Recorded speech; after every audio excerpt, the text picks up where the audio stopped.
If a child's born into this world with no parents, why wouldn't we want to make sure that person's got the best life possible? If a child's been a victim of domestic abuse and domestic violence, why wouldn't we want to make sure that child's safe for the rest of its life? That is the question. That is the question, I guess, that everyone's asking who's listening to you right now is why wouldn't we, and how do we get to this position? And because we just don't care. We've never cared. We've never, not saying everybody, but those in power, decision makers, they just, again, I go back to what I said at the beginning of this conversation, that when you're lobbying Parliament and you're proving the facts and giving them the data, and you've got young people from the care system coming and doing testimonials for the Department for Education, for politicians, and they're telling you real life stories, thinking that will make them crumble and pass legislation to protect them, but they don't, because it's not a policy winner. And that's the obstacle we're going to face. Welcome to the Heartbreak to Happiness Show with Sara Davison. If you're struggling with a breakup and you feel shocked, angry, betrayed, devastated, or sad and alone, then this podcast is for you.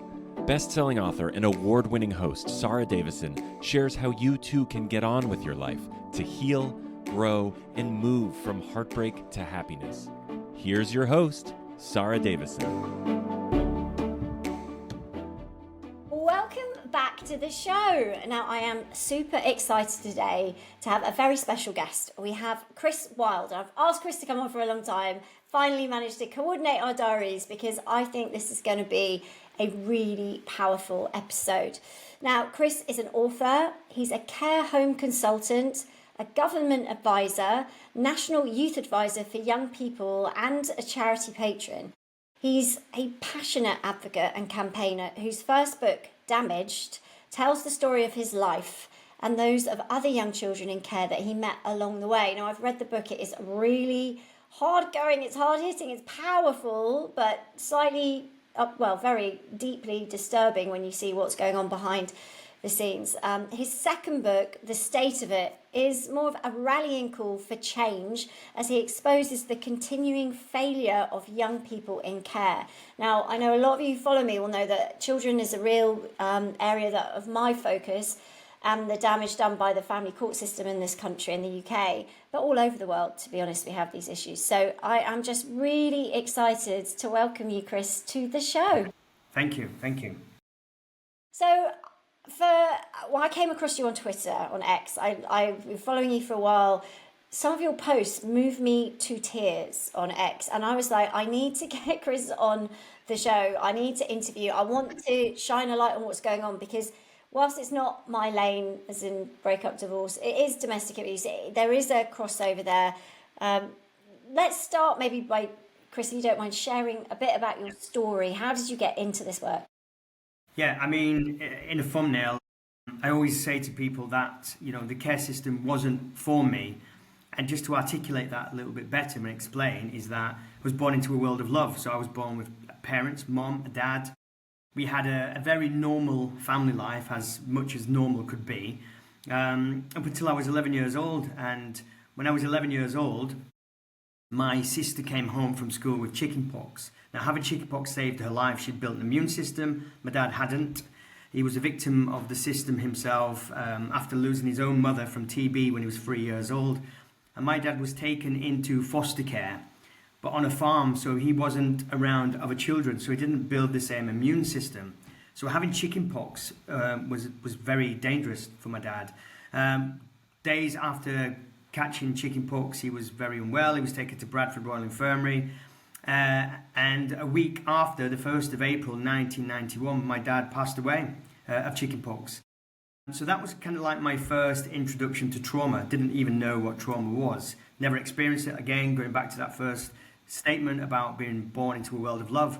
So that was a new world for me, where having to say goodbye to my dad in the hospital, going back home, going to school, and becoming kind of like alienated from the community, because when somebody is so loved and the heart of the community disappears, it kind of breaks that kind of communication around you. It breaks it up. And as a friend of mine, Lem Sisse, said that everything dysfunctional starts in a functional setting, and that was very true for me. So my mom became unwell quite quickly because she'd lost the love of her life. she started suffering with mental health. She was raising 2 children, 11-year-old, myself, my sister 12. So it took its toll, inevitably. She started drinking heavily, and she met somebody else rather quickly.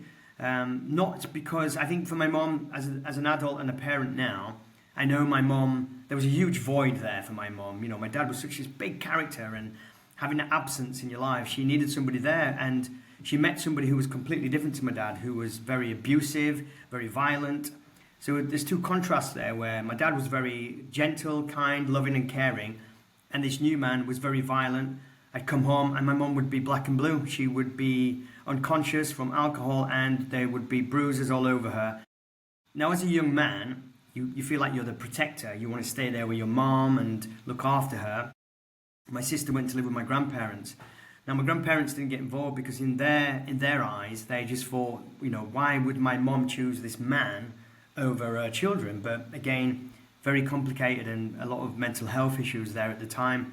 But I found my own solace on the street, so I started breaking windows because it was broken, started shoplifting because I think that someone had stolen everything from me, everything I'd ever known, everything I'd ever loved. But also, it was like a defense mechanism. If I knew if I was going out there being problematic, not the criminal of the year, but breaking windows, shoplifting, and having the police take me back home, I knew that the police would see stuff. They would be able to see my mum unconscious, to see the bruises on her face. And that's what I wanted them to see. I wanted them to take this man away because he was dangerous, he was violent. And again, it was my second introduction to trauma, all in such a short space of time. The police raised that as a safeguarding alert because I was 11 years old, mum was unconscious, drunk, there's a violent man in the house, and I was taken into a children's home. It wasn't just any children's home. At the time, again, just for your listeners and for yourself, just to kind of explain that children's homes of the past were very much different to the children's homes of the future. There was no DBS checks, there was no Ofsted regulator. So you can imagine these places, they were run by predators, basically. Dangerous paedophiles who run children's homes and had access to all these vulnerable children. And this is the home I was sent to. Now, again, you know, I always say I say it cautiously because I was one of the lucky ones. And the reasons why I was lucky is because I was sent there by the court. I still had a grandparent, I still had family members who were very much concerned about my well-being, my welfare. And I was a bit of a liability in the children's home. The other kids who were there, they didn't have parents, they came from very dysfunctional backgrounds. So they you know, when a referral comes in, they can see those who are vulnerable. I wasn't that kind of person. But I got a sense that something wasn't right in that place. There was a lot of violence again where professional staff members would take you into a room and beat you up, basically. They'd beat you for answering back. You would be punished and put into a lop room. Lop means loss of privilege. It's a little cubby hole where you can't even move your arms. And I remember my second day being subjected to a lot of violence and telling my social worker and being called a liar. So that just gives you an idea of the times where it was really archaic, really Dickensian, and you can imagine that kind of trauma what a lot of young kids went through in that time. I ran away from that place because I was told one day I would be taken to the moors for activities. The treasure hunting, they called it. We knew what that meant. All the boys knew that's where treasure hunting was a hidden term for child rape. I ran away and I never went back. And the 4 boys who were in my dorm committed suicide before the age of 21. Oh. But yeah, and I ended up being homeless. So use that in a sentence, 12 and homeless. The streets became my survival. And I think that's where there is a contrast and a paradox, because children's homes are supposed to keep you safe, but yet you're surrounded by danger. So that's my journey into care and how I got to care. And then I became very much a victim of the streets, where I always say vulnerability becomes currency. Where older boys who run gangs, etc., they know they can make money from you or with you. And that became kind of my safe haven as well, where the paradox is that these people on the streets were my protectors, and those who were professional and paid to protect were the ones who were more dangerous. And I lost respect for authorities, and I ended up on the streets with these older boys getting involved in county lines, drugs, etc. And again, to believe in serendipity and thinking that somebody's watching over you, I was one of the lucky ones, and my life kind of changed for the better when I was 12, 13 years old. I was in a house with these older boys. And it's when the heroin epidemic kicked in the 90s. And one of the boys was going to inject me with some heroin. And again, it was, for me, I respected these people. I would have done anything just to keep them happy. And as I was about to be injected with the heroin, the police kicked the door down of this property and everybody dispersed. I ran back to my grandparents. 2 days later, the police knocked on the door. They gave me a piece of paper. On that paper, it said that the potency of the heroin, the amount which was going to be injected into my arm, would have killed me imminently.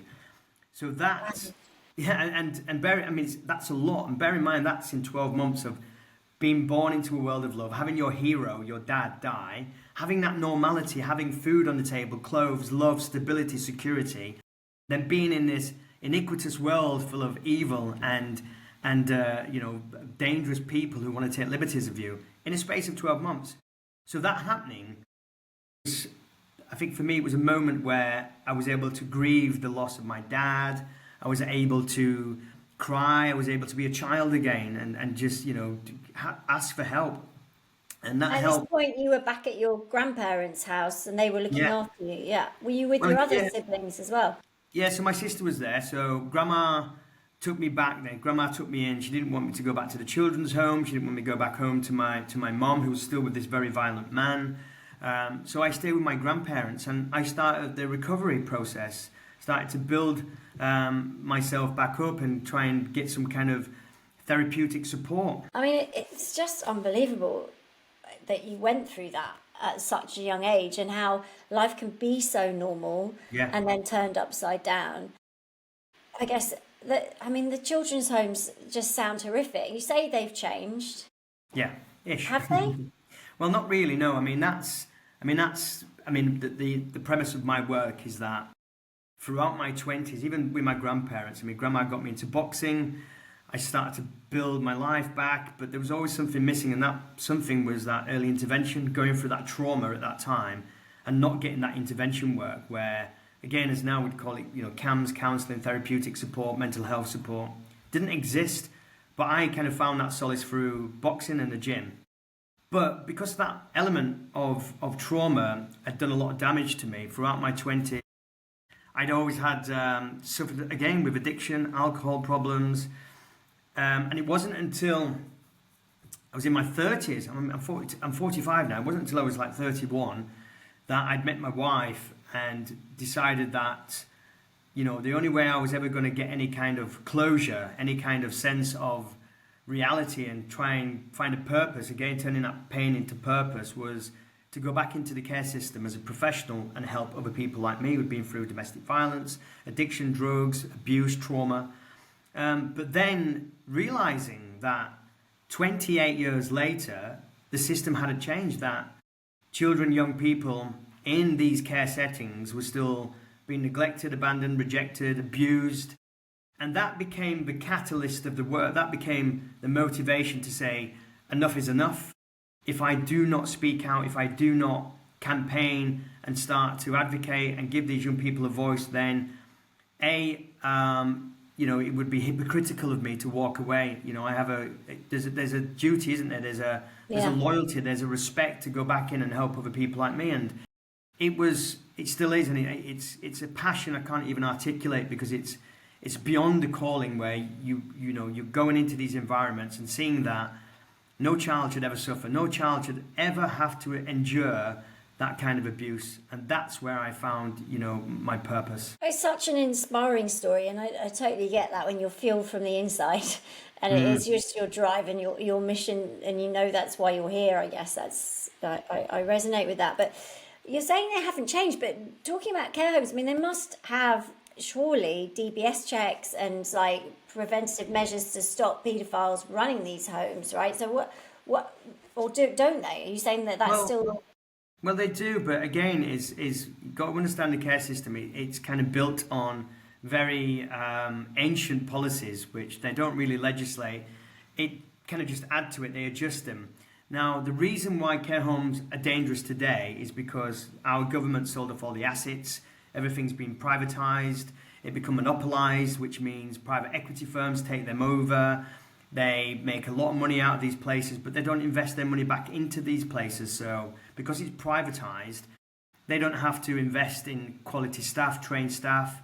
Ofsted are, yes, there is regulation in place, and there is Ofsted who regulate that and DBS checks, but because it's quite dysfunctional and it's not a sector which is not really a policy winner for politicians to lobby for, it kind of just goes under the radar, and that's where we still have lots of problems with the care system of today. Yeah, it's not like it was in my day where paedophiles are working there, but as we both know now, you don't need to work anywhere to get access to young vulnerable children. We've got gadgets, mobile phones, and also if that setting is dysfunctional, again going back to that word dysfunction, is that, you know, the broken system allows young people to be vulnerable, go missing, neglected, but there's a different kind of danger now, and that's not a practical, visible danger. It's the one where if these people are not given the right support, they go missing, they're on their mobile phones, and then also bear in mind that we live in a time where social services, local authorities, they're inundated with young people coming to care for all kind of reasons. Kids who you know, parents get divorced, parents who suffer with mental health, parents who suffer with addiction, and we don't have the supply for the demand, and that makes young people vulnerable. So, I mean, it's so sad when you hear this, because children are our future, right? They are the generations, and that's, you know, you see teenage suicide is going through the roof, especially male suicide. I think the greatest cause of death for men under 40 is suicide. Explain, for those of us who aren't familiar with the care system and what that means. As a child, you are put into the care home by social services, is it, or by your parents, or how does that happen? And then what is it? You turn up and you've got a room, or you sharing rooms? Tell me how that works. Well, there's all different reasons why young people go into care. Like you said, it's quite an expansive sector where you've got kinship care, foster care, institutional care, residential care.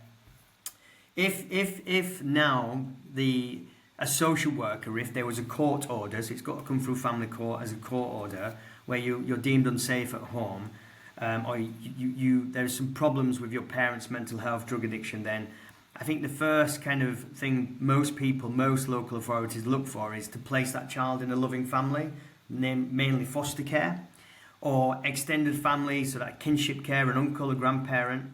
So that's the first kind of alternative solution to that problem. But if that doesn't exist, then kids will go into residential care, which is mainly run by private companies.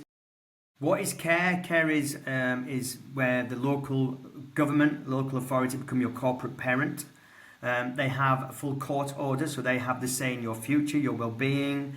Everything about your life goes through those. So, and that's kind of a very rare and extreme kind of account of that. Most kids who go into care, they share corporate responsibilities with their parents. Again, it depends on how safeguarding, it depends on how dangerous the situation is, or how vulnerable that child is at home with their parents.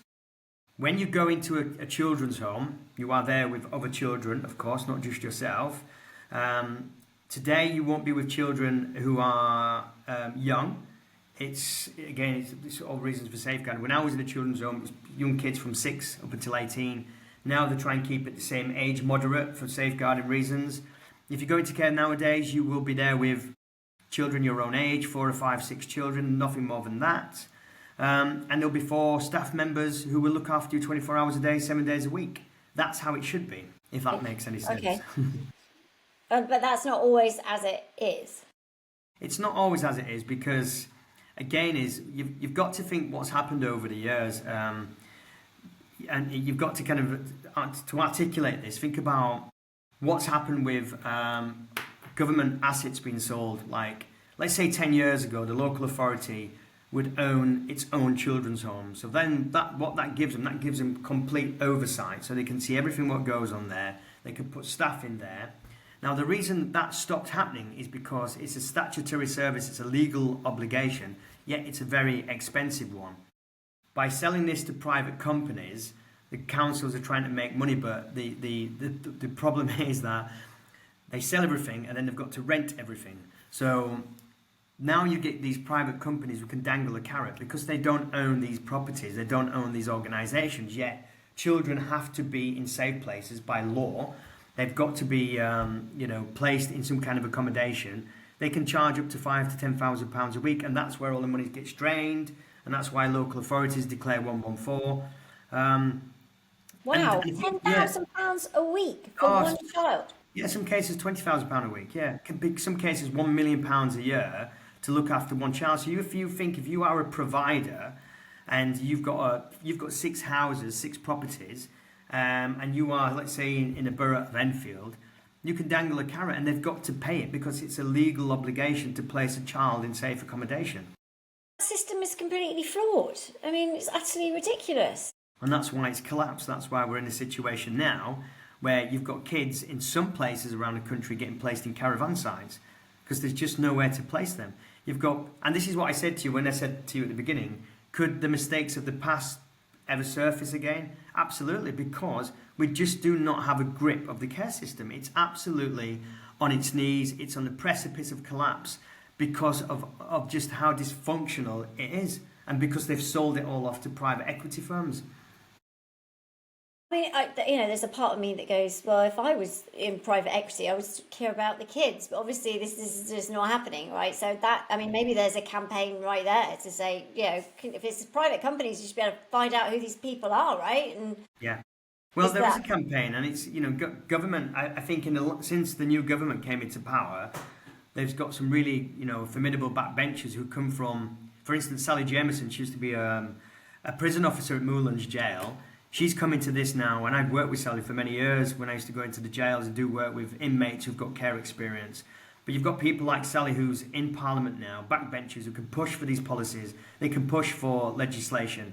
And to stop private firms making millions from vulnerable children, treating them like cattle, becoming rich, not investing back into property. And I think that's where this stronger legislation comes into place.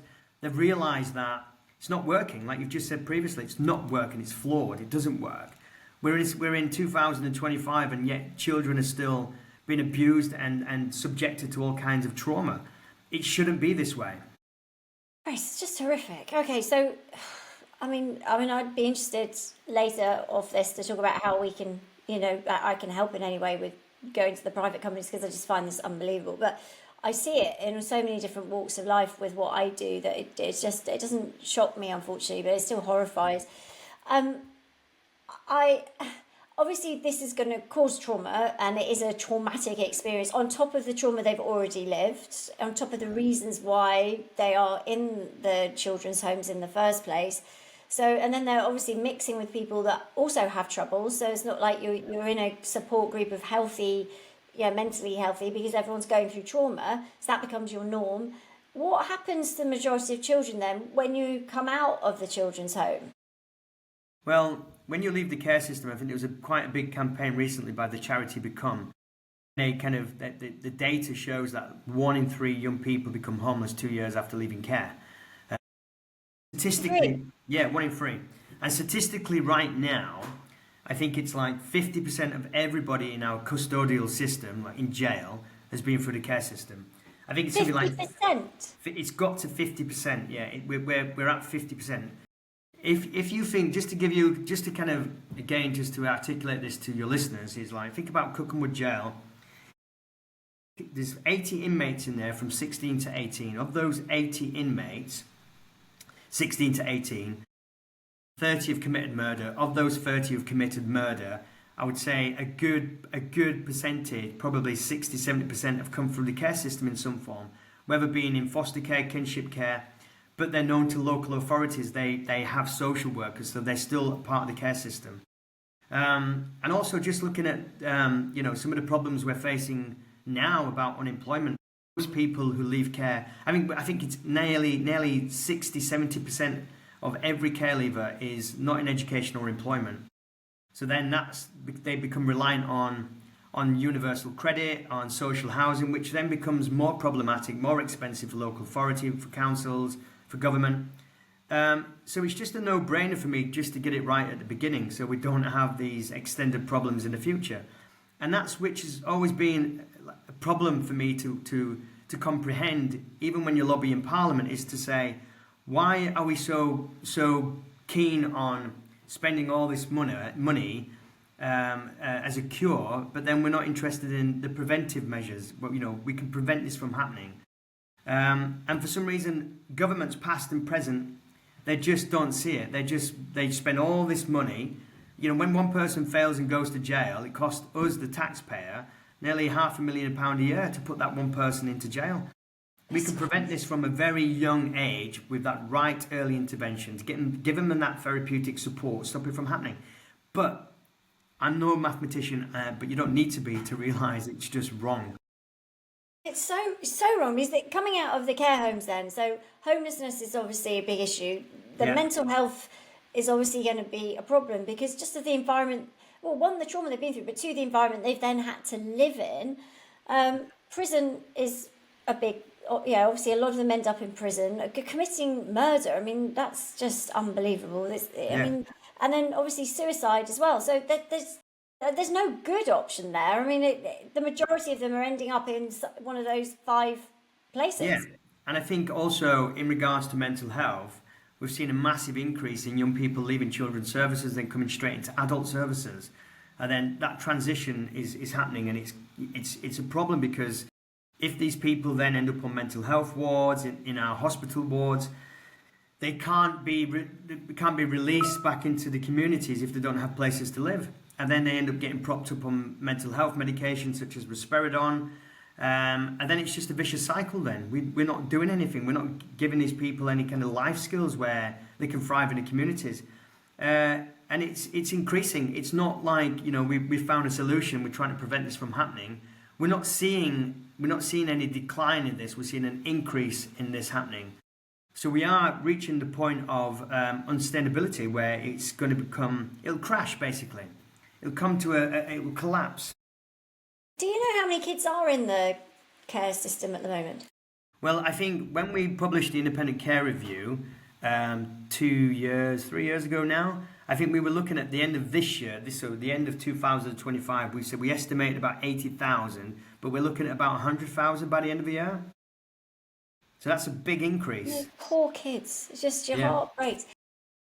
I mean, I know what are the solutions then? I mean, obviously, I know you campaign. What would make a difference? How do you change that when it's so corrupt with the private money? Yeah, I mean, the Independent Care Review, the McAllister Review, it's got a list full of recommendations, and there's so many different recommendations, but first and foremost is that we need to prevent these people from coming into the care system in the first place. So that means a lot more family intervention work, prevention work, getting to them before it escalates to this problem, because the reason why we're here is because we don't get to them soon enough. They end up going into the care system, they leave care, then they end up going into jail, or they end up going into mental health wards. So that's preventable. And also we've got to How do you spot the problems what would have to happen then? Because obviously a lot of it is behind closed doors with. Well, this is the thing about multi-agency work and working collaboratively. They've just recently extended corporate parenting, so that means it's not just social workers who have that kind of statutory service right, that legal obligation to look after a child. It's everybody's problem, and that's again is what we've seen over the past is that. If a child goes to school and there's some concerns, they're not sharing information, or they say it's not my problem, it's the social worker's problem. If the police are picking a child up, they're saying, well, it's not my problem, it's so it's kind of just vacillating back and forth. And the whole thing about working collaboratively is the multi-agencies, that we work together to stop this from happening. We spot the signs early, and when it works, and when we all do work together, we have more of a positive result. Do you have any examples of that sort of scenario where it has worked? Well, in many cases where young people are going to school and there is some problems, and the teachers have then kind of contacted the MASH team and have done all the kind of right intervention work. Children's lives. So social services would go in and then they would talk to the parents and talk to the children and put them through some sort of counselling. Yeah, it's worked in all over the country where it does work is where everybody sits around a table and they look at the best possible solution for that child. That's how it does work. That's how it should work. And there's so many cases where we've seen it's failed dramatically, where a child has unfortunately lost their lives. and that can be prevented. And then I think when anything like this happens, when there is the first sign of any safeguarding issue, and that could be anything, if a young person's parents, like a mother, is being violently abused, suffering from domestic violence, that child's also now a victim of domestic violence, and that's how we get in there quickly and prevent that child from, suffering the consequences of that kind of trauma. It only works when we sit around a table and we discuss the child's best interests, not anybody else's, the child's best interest. What is best for that child in that moment in time? And I think the problem as well is if we just leave it for one authority to kind of lead on this. This is where we've had problems in the past, where certain family courts allow children to go back to dangerous families. That, again, now it's been extended. Everybody's a corporate parent. We sit around the table and say, no, actually, we don't agree with that. That's not in the child's best interests.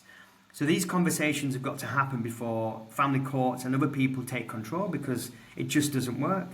The court shouldn't have the right, or the social service have the right, to say that that child can go back to the family. Not if the police are saying, no, they can't, because they're victims of domestic violence. That's an issue that we see with the divorce courts when you're going through the family courts for those issues, is that you get certain experts in and there's only one, and then they say this, and there's a massive conflict of interest in a lot of these issues where there's an abuser. And the children experts are, I would say experts in inverted commas, because they're not. In my experience, they're horrific. And a lot of children are trafficked through the system from victims of abuse to the perpetrators because of the presumption of contact in the family court. So we're very much reliant on the expert on that case, who the judge has to rely on because they don't have time to investigate themselves, and that's what they're there for. But again, the corruption and I don't really know how you describe those experts. I mean, it's just pure evil, and I don't understand how they work. But that's the system we're up against. So what you're saying is in the care system now, then it's never left to that one expert or that one social worker or that one person. There's a team now that all have an equal say. Yeah, and that's the thing. Everybody's sat around a table, and you've got to think that when you're doing like a pathway plan, a child care plan, all these different avenues have got to be explored. If they're not explored, then obviously it's got to be, someone has to take leadership. And I think now, even like family courts have got to look at the paperwork and say, right, have we explored every avenue here? Kinship care, family members, before, again, passing that young person back to a perpetrator, before that young person becomes more vulnerable than they were before. And does that young person have a voice? And this is the thing, that's a really good, valid point you've just made, is like, that young person needs to be sat around that table as well and say, look, this is what I think is best for me. And we've never done that before. We've never listened to the young person. Again, we talk about experts. Who are these experts to dictate what's best for that child? If that child, even for myself, let's use me as a prime example. When I went into care, it wasn't, I wanted to go live with my grandparents. And they said, no, that's not going to happen because your grandparents are too old. And they weren't old at all. It was just a case of that decision was made for me. Even now, the work I've done over the last few years, and I'm sitting in a room with a young person, the first thing I want to know is, before that young person goes into care or goes back to a very dangerous family situation, what can we do to make sure that person's safe? And that has to come from the child as well, saying, what do you think's right for you? And it's so important that child has a voice and a say within its own future. I totally agree. And I have not seen, in my experience, that happening in the divorce courts, like the family courts for divorce. Children don't have a voice, and the voice is overruled by everybody else's rights, apparently. Do they actually have a voice, or is this a nice to have and it wouldn't be nice if that happened? Or are you seeing that happening in your side? I think it's changing. I think it's gradually changing. I think even in the last 2 months, conversations I'm having with politicians and other parliamentarians is that they realise that if we do not give that young person a voice and we don't sit down and listen to them, then unfortunately we're going to be in a situation it's never going to end. It's just going to get worse. So I think we're going to see some really drastic changes in the next few months, where I think personally it will all be child focused. They will be at the forefront of that objective. It will be their decision in the end, and it has to be, unless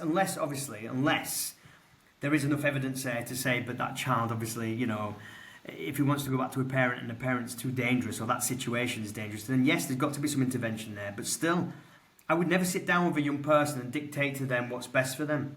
But that is You what know, we're seeing across the board. But I mean, it's great that you've got this positivity about the next couple of months. I don't have that for my side of the fence, unfortunately, and I don't know if that will ever happen. I don't see the children's voice children's voice counting in most scenarios that I'm involved in, and that's the scary thing. So what's the change you're seeing that I'm not seeing over on my end?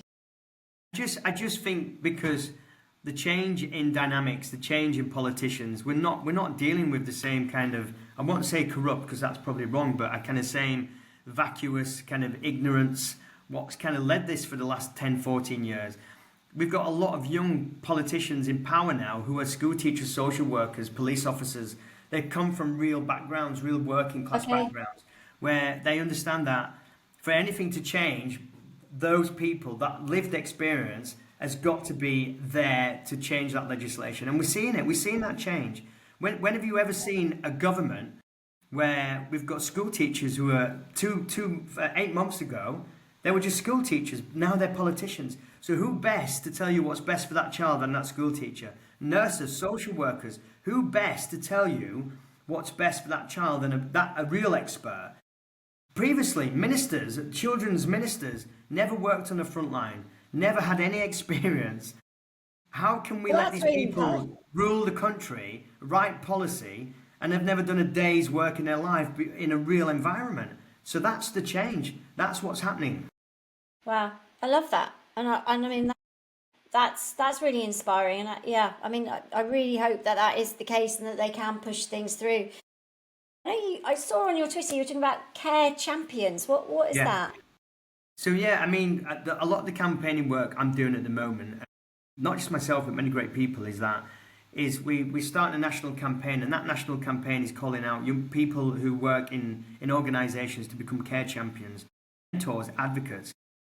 That's something we've lacked, and we've lacked for many years, where, you know, if more people came forward and supported a young person, not hundreds of young people, one young person, you know, it's a lifeline. It can make a huge difference to that young person. And a care champion, what is a care champion? That might be just somebody who checks in on that young person. Let's say if that young person is alone on a Sunday night and they've got to work on a Monday, you might just give them a quick call and say, are you okay? Do you have enough bus fare? Money for food? Can you get to work tomorrow? That's a care champion. Somebody who's championing that young person.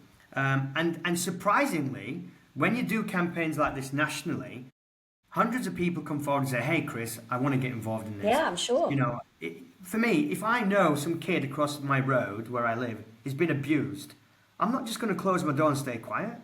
I'm going to do something, and I'll do whatever it takes to make sure that child is safe. If I know some young boy or young girl is living in a house and have just left care, and I'm seeing things which I don't like, cars pull up, and I'm going to get involved. I'm going to make sure that young person's okay. That's the role of a care champion. We're going back to the old days when we had people looking after each other in a community environment again, and that's what we want to do. We want to build a community around a child, not the other way around.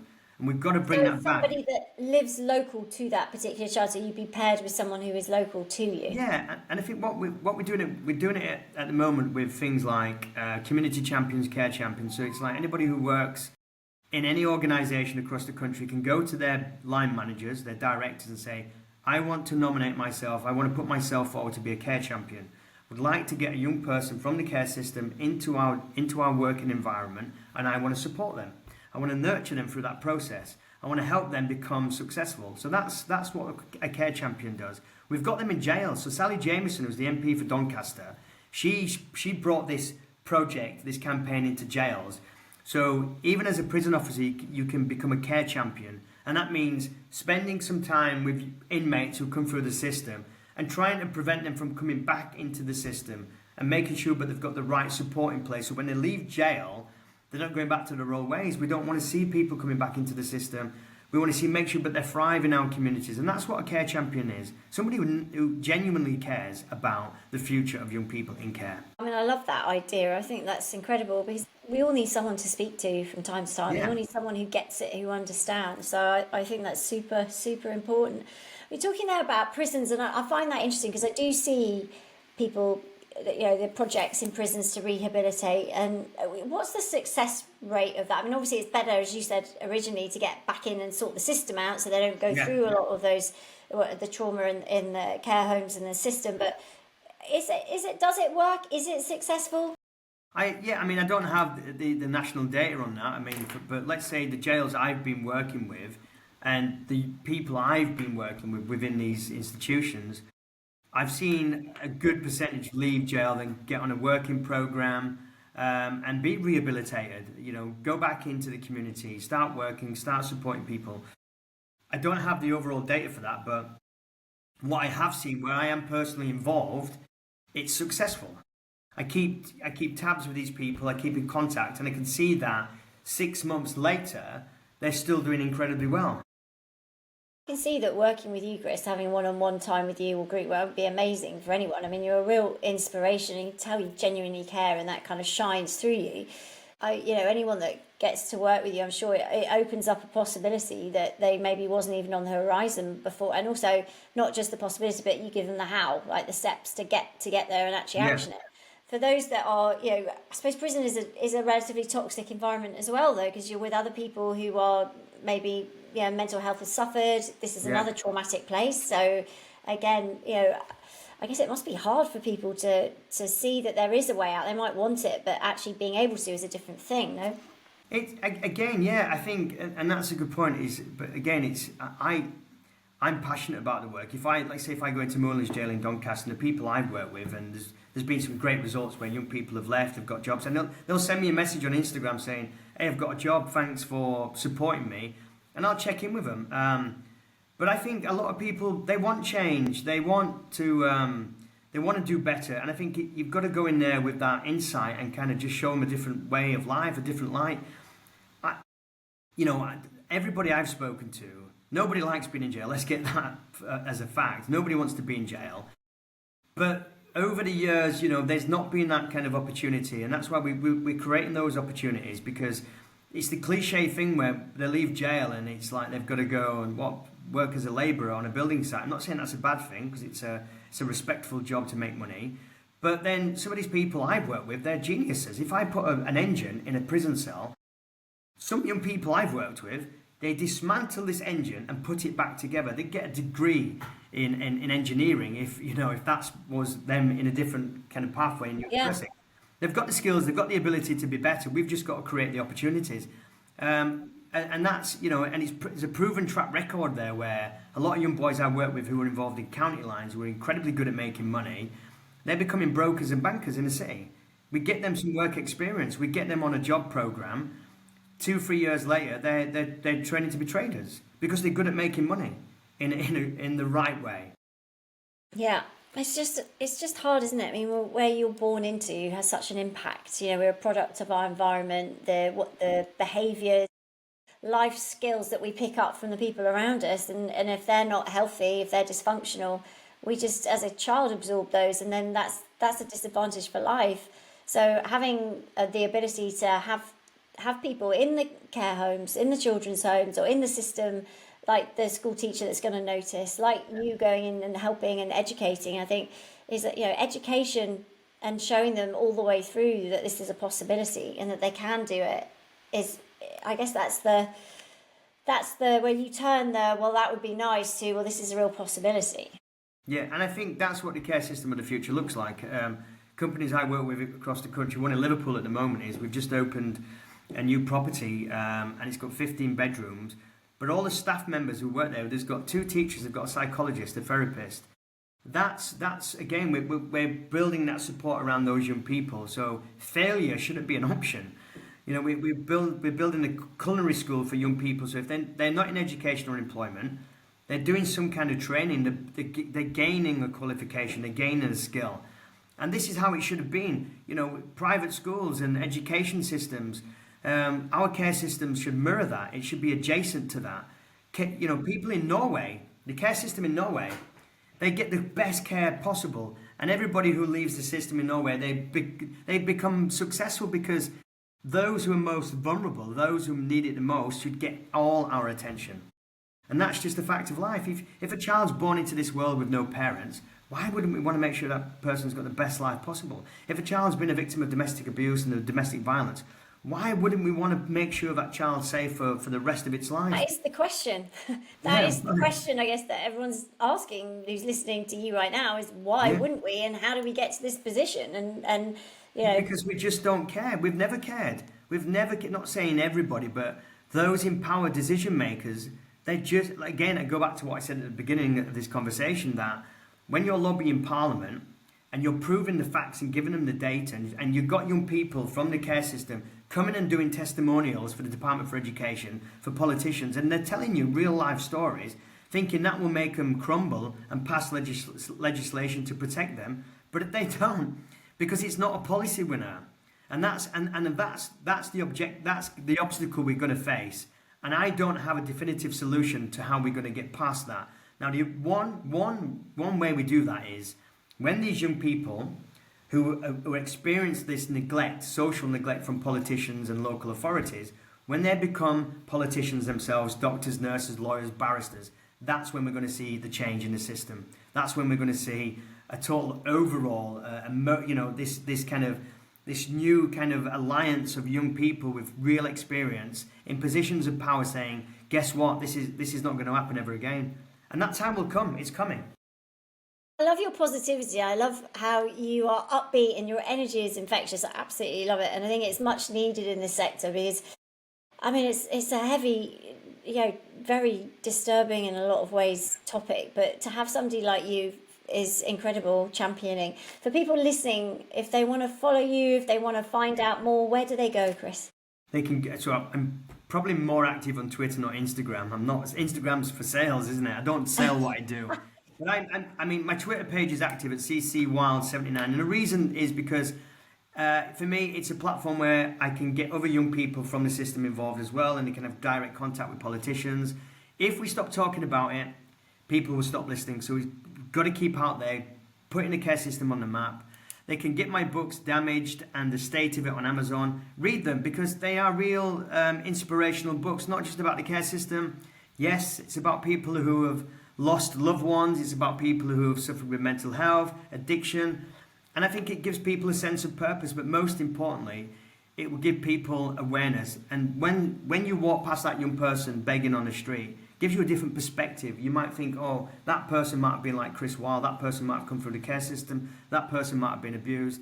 So that what would you advise then? What would your recommendation, if we do see a child on the street or a young person on the street, what would you stop and have a chat with them. Stop and have a chat with them. Get your phone out and look at for the nearest charity what might be able to support them. I do it all the time. I constantly stop and say, look, I can't give you everything, but what I can do is give you a bit of my time. I can give you a conversation, and that's enough sometimes. I can guide them in the right way.